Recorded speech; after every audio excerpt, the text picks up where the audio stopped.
আমাদের যে নতুন প্রজন্মের যোদ্ধারা যুদ্ধ করতে যে শহীদ হয়েছেন, আমি আজকের এই সভা থেকে তাদের আত্মার মাগফিরাত কামনা করছি। তাদের শোক সন্তপ্ত পরিবারের প্রতি গভীর সমবেদনা জ্ঞাপন করছি। এবং যারা আহত আছেন, এখন পর্যন্ত অনেকেই মৃত্যুর সাথে পাঞ্জা লড়ছেন, আল্লাহ সুবহানাহু ওয়া তাআলা তাদেরকে সুস্থ করে দেন, এই দোয়া করছি। আমি আমাদের এখানে জাতীয়তাবাদী যুবদলের আজকের এই সভার সংগ্রামী সভাপতি উপস্থিত, ম্যানচেস্টারের বিএনপির নেতৃবৃন্দ, যুবদলের নেতৃবৃন্দ, সবাইকে বিপ্লবী শুভেচ্ছা জানাচ্ছি। সংগ্রামী সহযোদ্ধা, আজকে আমরা অনেক কথা বলেছি এখানে, আমি কথাগুলো শুনছিলাম। জাতীয়তাবাদী দলের তৃণমূলের আমরা যারা রাজনীতি করি, আমি গর্ব বোধ করি আজকে যারা এখানে বক্তব্য দিয়েছেন, যে কথাগুলো বলেছেন, বাংলাদেশ বিনির্মাণে, বাংলাদেশের আগামীতে যারা ক্ষমতায় যেতে চান তাদের জন্য এই কথাগুলো অতি গুরুত্বপূর্ণ। আজকে বক্তারা এখানে যে কথাগুলো বলেছেন, সেটা ছিল আমাদের ৭১-এর মহান স্বাধীনতা যুদ্ধের মূল মন্ত্র। বাংলাদেশ নামক এই ছোট্ট ভূখণ্ড, চতুর্দিকে ভারত বেষ্টিত। আমরা সঙ্গত কারণেই মনে করতে পারি ভারত আমাদের বন্ধু থাকবে, কিন্তু দীর্ঘদিনের বাংলাদেশের ইতিহাসে আমরা কি দেখেছি? ভারত আমাদেরকে শোষণ করতে চায়। আজকের এই কথাগুলো বক্তারা এখান থেকে স্মরণ করিয়ে দিয়েছেন।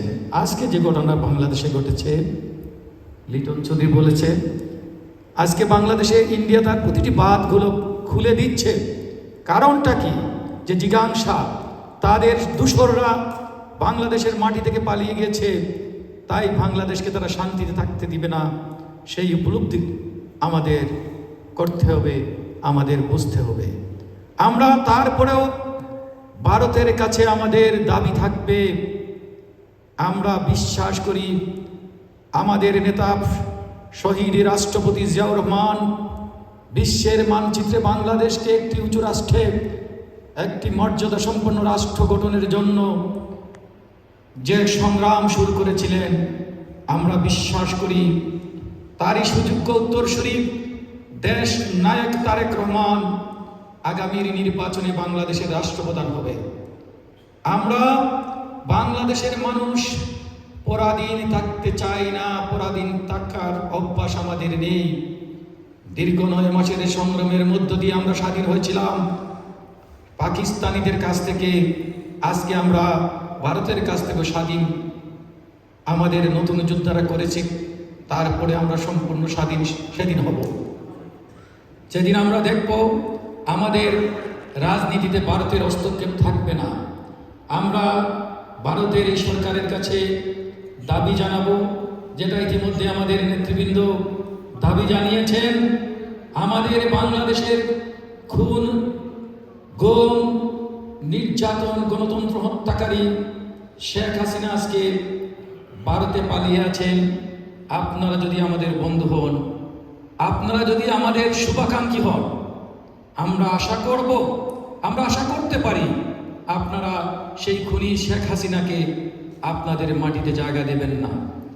আমরা বিশ্বাস করব বাংলাদেশের এই খুনি ডাইনি হাসিনা যে নির্যাতন করেছিল বাংলাদেশের মানুষের, তার জন্য তাকে বিচারের সম্মুখীন করার জন্য ভারত সরকার উদ্যোগ নেবে। আমরা জানেন আমাদের সিলেটের কৃতি সন্তান, আমাদের প্রিয় নেতা, প্রিয় ভাই ইলিয়াস আলী কিভাবে শেখ হাসিনার ষড়যন্ত্রের শিকার হয়ে গুম নামক কারাগারে। আমরা আল্লাহ সুবহানাহু ওয়া তাআলার কাছে দোয়া চাই, আল্লাহ যেন ইলিয়াস ভাইকে আমাদের মাঝে ফিরিয়ে দেন। আমি বক্তব্য দিতে চাই না, বক্তব্য আমরা অনেকেই দিয়েছেন এখানে। আমি যে কথাটুকু বলবো, আমরা লিটন চৌধুরী বলেছেন আমাদের আগামীর পথ চলা বন্ধুর এক পথে আমরা এগোচ্ছি। আমি মনে করি আমাদের সবার দায়িত্ববোধ থাকতে হবে। আমরা দৃঢ়ভাবে বিশ্বাস করি এই বাংলাদেশকে এগিয়ে নিয়ে যাওয়ার জন্য, বাংলাদেশের উন্নয়নের জন্য একটি গণতান্ত্রিক সরকার, একটি নির্বাচিত সরকার বাংলাদেশে অতি জরুরি। কিন্তু সেজন্য আমাদের সবার কাজ করতে হবে। বাংলাদেশের মানুষের আশা আকাঙ্ক্ষাকে বাস্তবায়নের জন্য আমি এখন বাংলাদেশে জাতীয়তাবাদী দলের বিকল্প দেখছি না।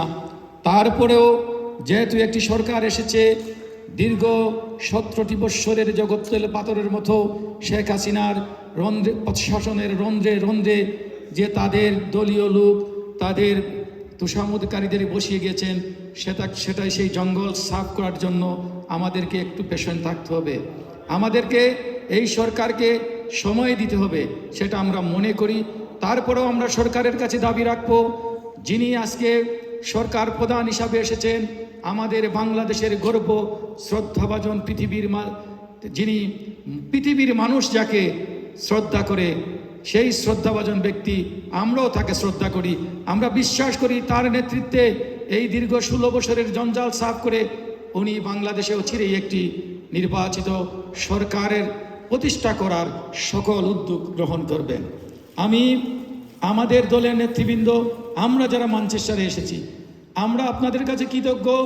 বিগত স্বৈরাচার বিরোধী আন্দোলনের আমরা এই গ্রেট ব্রিটেন থেকে আমরা প্রতিটি আন্দোলনে শরীক হয়েছিলাম। আপনারা আমাদের সহযাত্রী ছিলেন, আপনাদেরকে আমরা ধন্যবাদ জানাবো। আগামী একটি সুন্দর সমৃদ্ধ বাংলাদেশ বিনির্মাণে আমরা সবাই বাংলাদেশের মানুষের সহযাত্রী হব, এটা আমরা বিশ্বাস করি। আজকের এই বিজয়ের দিনে আমরা বিজয়কে সেলিব্রেট করতে অবশ্যই করব। আমরা জানি প্রতিটি বিজয়ে একটি ত্যাগ থাকে। আমাদের গত এই আন্দোলনে বা গত 16 বছরের আন্দোলনে অনেক ত্যাগ, অনেক রক্ত আমরা দেখছি জড়িয়েছেন আমাদের সহযোদ্ধারা, আমাদের বন্ধুরা। তারপরেও আমরা দেশ থেমে থাকবে না, দেশ এগিয়ে যাবে, গণতন্ত্রে এগিয়ে যাবে, আমাদের মানুষের মুখে হাসি ফুটবে, আমরা হাসি দেখতে চাই। আমি আজকের এখানে যারা আছেন এবং আপনাদের মাধ্যমে আমি একটা অনুরোধ করব। আমরা লিটন চৌধুরী বলেছেন রাজনীতি করতে গেলে আমরা সরল মনে ম্যানচেস্টার বিএনপিতে যারাই আসেন, কে কতদিন কার কি অবদান, আমরা সেটা বিবেচনা না করে যথাযথ সম্মান দেওয়ার চেষ্টা করি। কিন্তু আমি জানি আগামী দিনে আপনাদেরকে রাজনীতি করতে হলে আরেকটু সময় দেওয়ার প্রয়োজন। আগামী শুক্রবারে শাহজালাল মসজিদে আমরা আমাদের প্রিয় নেত্রী দেশনেত্রী বেগম খালেদা জিয়ার সুস্বাস্থ্যের কামনা করে আমাদের প্রিয় নেতা ইলিয়াস আলীর আমাদের মাঝে সুস্থভাবে ফিরে আসার জন্য এবং এই আন্দোলন সংগ্রামে যারা আত্মহতি দিয়েছেন সেই সব বিপ্লবী সহযোদ্ধার আত্মার মাগফিরাত কামনা করব এবং যারা আহত হয়েছেন তাদের রোগ মুক্তি কামনা করে আমরা একটা মিলাদ এবং দোয়ার আয়োজন করেছি। আমি সেদিন দেখতে চাই আমাদের সর্বস্তরের ম্যানচেস্টারের জাতীয়তা পরিবারের নেতৃবৃন্দ আপনারা সেখানে থাকবেন। আপনারা যদি দেশকে ভালোবাসেন, আপনারা যদি দেশের এই অগণিত সহযোদ্ধারা যারা আত্মহতি দিয়েছেন তাদের জন্য যদি আমরা একটু দোয়া না করতে পারি, তাহলে কেন আমরা দল করি বলে দাবি করব? আমরা প্রিয় মাতৃভূমি এগিয়ে যাবে, এটা আমরা বিশ্বাস করি। আমরা বিশ্বাস করি আমাদের মাতৃভূমি এগিয়ে যাবে। আমরা আজকে এই সভা থেকে নিন্দা জানাচ্ছি, ভারত যেভাবে আমাদের বাংলাদেশের মানুষের উপর যে অত্যাচার যেভাবে আজকে পানি দিয়ে প্লাবিত করে দিচ্ছে, সেটা অচিরে যেন বন্ধ করে। আরেকটি কথা বলবো, জাতীয়তাবাদী দল সাম্প্রদায়িক কোনো উস্কানিতে কোনো দাঙ্গায় বিশ্বাস করে না। আমরা দেখেছি গত 2 সপ্তাহ আমাদের দেশের আমাদের একটা সম্প্রদায়ের ভাইয়েরা আপনাদের অধিকার আদায়ের জন্য আপনারা সংগ্রাম করেছেন। আমরা শুধু সেই হিন্দু ভাইদেরকে আজকে বলবো, আজকে পত্রিকায় আমরা দেখেছি কয়েকটা মন্দির পানিতে প্লাবিত হয়ে গিয়েছে।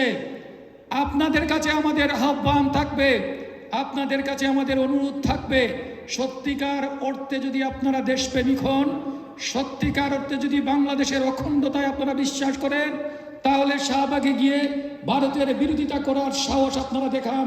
আজকে এই মন্দিরগুলো কেন প্লাবিত হচ্ছে সেই সাহসটুকু আমরা দেখতে চাই। বাংলাদেশ এগিয়ে যাক, বাংলাদেশে জাতীয়তাবাদী দল জিন্দাবাদ, দেশ নায়ক তারেক রহমান জিন্দাবাদ, বেগম খালেদা জিয়া জিন্দাবাদ, শহীদ রাষ্ট্রপতি জিয়াউর রহমান অমর।